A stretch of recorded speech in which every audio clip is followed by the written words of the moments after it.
Opening a nursery can be very expensive, though in this video we'll go through my 5 top money saving tips that will help you save tens of thousands of pounds off your budget to help you to open for less. For those that don't know, I run a nursery in London and I'm the creator of the course Open Your Nursery in just 6 months without a massive budget, which continues to help prospective nursery owners like yourself achieve their dream of owning their own nursery. If you're new here, make sure you click that subscribe button and remember that all links mentioned in the video can be found in the description box below. Having opened 3 nurseries myself and helped numerous others open theirs, I have learned key tips which have helped so many save loads opening a nursery, and I will share some with you now. Stick around to the end to find out my bonus tip which will give you an alternative to opening a nursery and could cost you just a few £1,000s.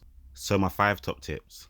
Tip number 1 is to negotiate a rent-free period with your landlord. This is underused by most people as it can be daunting to ask for something for free. However, from experience, most landlords are open to the suggestion and there is no harm in just asking. A rent-free period or rent abatement is a suspension of rent that you, as a tenant, would otherwise pay at the start of your lease. Here, the landlord allows you not to pay rent for the premises until your business is up and running. When negotiating the lease for the building, you can ask the landlord for a rent-free period at the beginning of the contract to help you undertake necessary building works before you start getting any income in. This becomes easier to negotiate if you plan to have a long lease. The abatement period is usually between 1 to 3 months, though can be anywhere up to 6 months. Using this tip, you can get a potential savings of around £15,000. Tip number 2 is to buy second-hand resources. When buying equipment for your nursery, you don't need to open up your nearest nursery catalogue and spend tens of thousands of pounds. As mentioned in my last video, the essential equipment and resources you need for a nursery. A lot of resources can be bought cheaply from local schools or nurseries, so it's advisable to check them out. I managed to get a lot of good quality, robust chairs, tables and outdoor equipment from my local school who was just doing remodelling, all for free. You can also find some good resources from sellers on eBay, Amazon and Facebook selling group. A top tip is to find out if any nurseries have recently closed down and buy some of their resources in bulk. This can give a potential saving of around £5,000. I just received an email today from someone asking when they should register with Ofsted,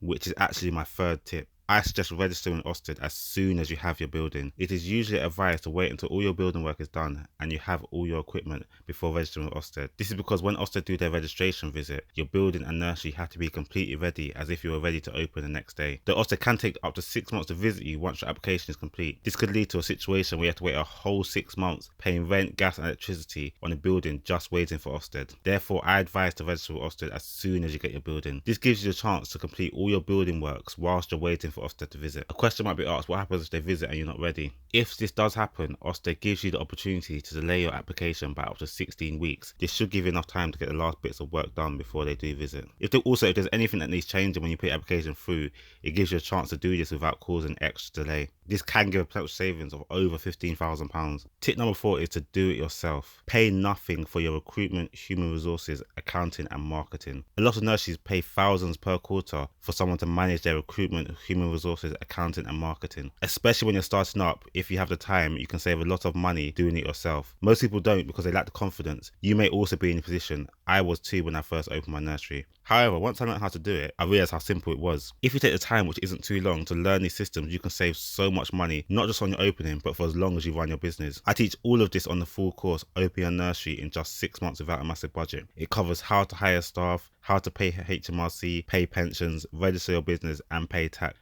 and how to create your own website, plus lots more. So if you want to learn all of this, I suggest enrolling on the course. All this gives a potential savings of £10,000 per year. Tip number 5 is to stagger your recruitment. This one is more obvious but can be overlooked due to the task of planning your opening. So I must remind you, you do not need all your staff straight away. When you first open, you are unlikely to have sold out all your nursery places. It usually takes around 9 months to do so. This means you don't need to hire all the staff needed as if you were full. You can stagger your recruitment as you grow. Hire just a few staff at the beginning, and as you get more children, hire some more to cover the increased demand. Planning your recruitment correctly in stages can save you loads in the long run. It also gives you extra time to mould the staff into your ethos as there will be less to manage. This gives a potential savings of around £5,000. So that's my top 5 tips. Before we get on to my bonus tip, I wanted to let you know that you can continue your learning after the video by enrolling on the course How to Open a Nursery, the Starter Guide. For just £4.49 using discount code YouTube2, you can learn how to save over 70% opening your nursery, create a survival budget, work out how much it will cost to set up,